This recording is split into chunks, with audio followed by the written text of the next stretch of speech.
Finally, who is Kamala Harris? This is the vice presidential nominee of Joe Biden for the Democrats. And the US election interests me, it interests us all, because it has such a great impact on the entire world, but also because, I've got to tell you, I find it pretty colourful and interesting. It's more colourful and interesting than our politics. Mind you, Daniel Andrews lately has been colourful and interesting for bad reasons. But anyway, that's a whole other topic. I'm a bit late, but I do want to address the recent nomination of Kamala Harris as Joe Biden's vice presidential running mate for the Democratic ticket. What does it mean in comparison to the Trump-Pence alternative? Indeed, a comparison might be made between the vice presidents. Mike Pence, on the one hand, a very committed and unwavering Christian man. If you look at some of his speeches to Christian crowds, he's quite great. And then you have Kamala Harris on the other side, who really is a very different entity. And it really is a tale of two different belief systems. So who is Kamala? First, she ticks some diversity boxes. She is a female of colour. She's got a Jamaican father and an Indian mother. She's also a senator from California professionally. Before that, she was the state's attorney general and the district attorney before that. Question, what are her political views? Well, the first thing to note is that she is very, very, very, very, very, very, very left-wing. Very, very left-wing. Govtrack.us, did I say enough to varies? Govtrack.us has done the hard work for us on this by tracking the voting records of US politicians, and it describes them an ideology score based on an algorithm which analyses which bills they voted for and who else they voted with and all that kind of thing, and then it gives them a score relative to each other. So it's not Govtrack deciding whether they're left or right, it's a relative a score based on their comparison with the other, 99 senators. There's 100 senators in total in the US Senate. And in 2019, Kamala Harris was ranked as the most left-wing of all 100 senators in America. More left-wing than Bernie Sanders, who is basically a communist. But as of August 2020, so coming up to the current time, she's no longer the most left-wing, but she is in the top 4 most left-wing senators. And her beliefs certainly bear that out. Let me go through some key tweets. On Black Lives Matter, she says, or are they all tweets? I think they're all tweets, some might be quotes. On Black Lives Matter, she says, we're experiencing a moral reckoning with racism and injustice. I think that's true, by the way, but then it goes to custard after this.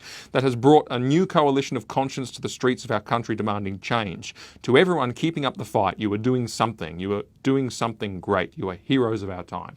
That is said in the context of riots, looting, destruction, burning down churches. I mean, I talk to my American friends. I can tell you, the situation in the cities over there, it's dark. It's dark.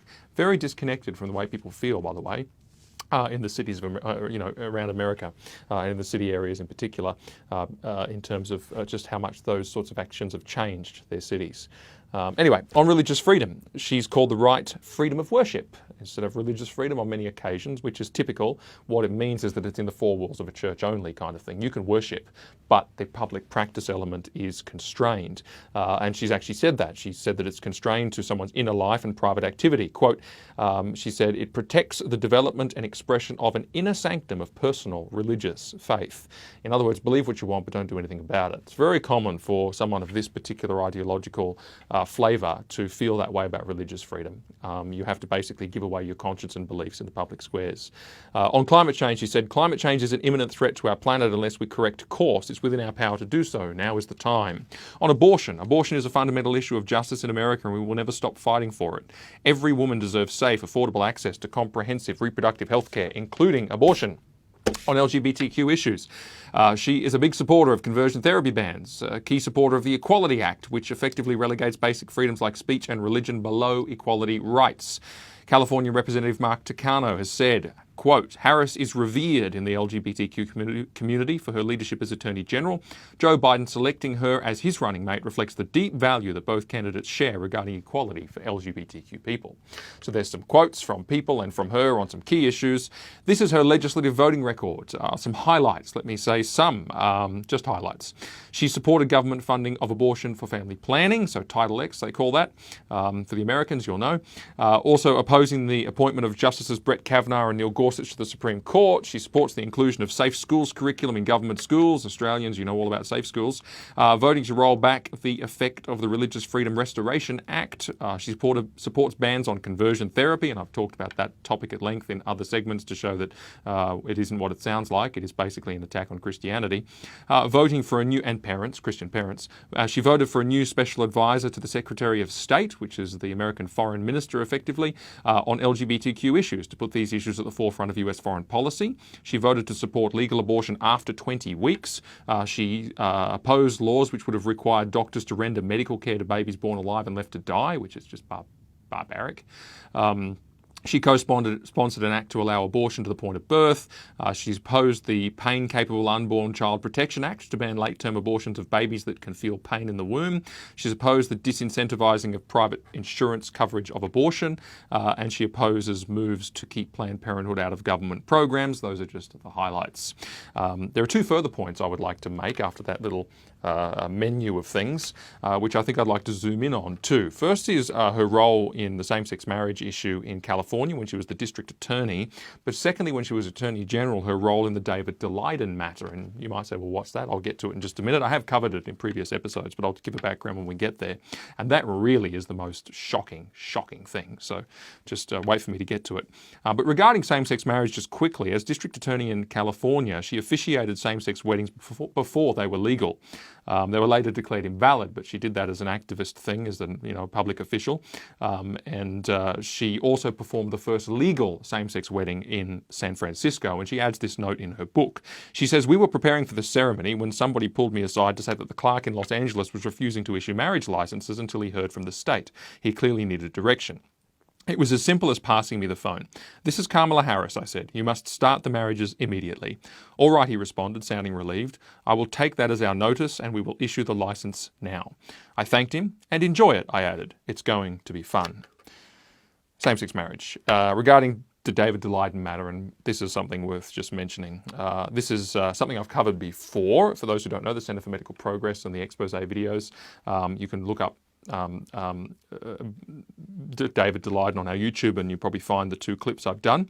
But this is the guy who went undercover as a representative from a biotech company, and he secured meetings with abortionists to expose just how shocking the industry practices really are, which many people were not previously aware of.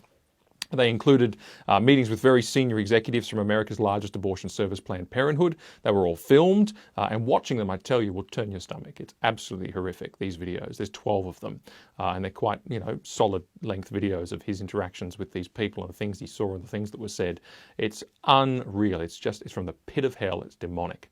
They wanted his money, and they were prepared to do whatever it took, as they confessed that they had been doing for some time, and they'd been doing the following. One, selling the baby body parts or the body parts of aborted babies as an industry standard practice, thereby trading in human organs and tissues.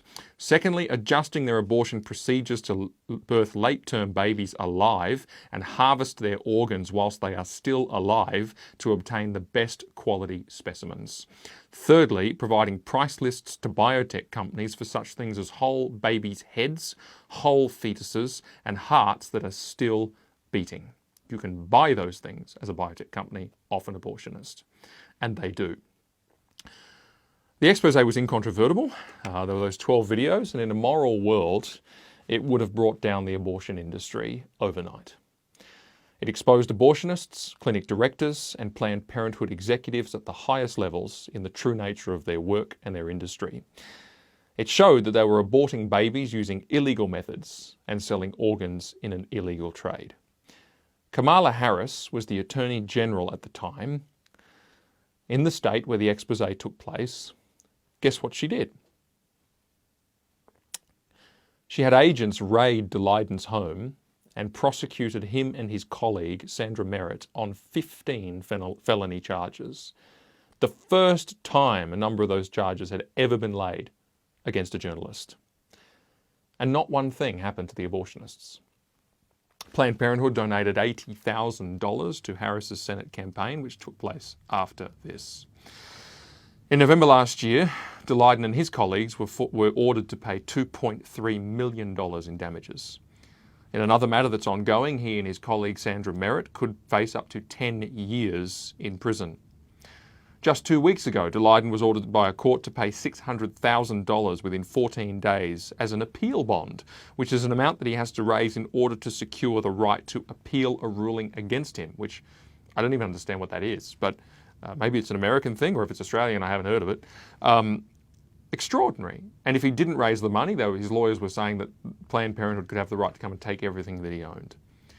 And the judge in one of the most significant cases against him is William Orrick, who once sat on the board of an organisation that housed a Planned Parenthood clinic. And his wife has been posting on her Facebook, "I stand with Planned Parenthood." Amazing. Talk about bias. Who is Kamala Harris? Need I say any more? There's a lot said regarding the US elections which ignores some of these matters. A lot said, for example, about Donald Trump's character. That means, as far as I can tell, some vulgar remarks about women from his past and his love of baiting his detractors on Twitter. Now, his character is no worse. It's a bit more brash, but it's no worse than that of a number of other American presidents. Think Bill Clinton, think others. Now, that doesn't make it right, and I'm not saying that it's right. But here's the question that we have to grapple with, all of us, whatever country we live in, because we face this reality wherever we live, if we have voting rights, which is how do we deal with candidates for government who are not completely morally squeaky clean in their public image? What does one do? Whether you're in the United States, whether you're in Canada, South Africa, New Zealand, Australia, United Kingdom, Finland, Bahrain, Djibouti, whatever. I don't know if they vote in Djibouti. I should know that. But anyway, the answer is simple. Vote on policy. What is it that the elected representatives will do in office for the country? What are their aspirations? Where do they desire to take us? On that score, in the American case, the Biden-Harris ticket and the Trump-Pence ticket could not be more different. I'm Mark Niles, and that was the truth of it.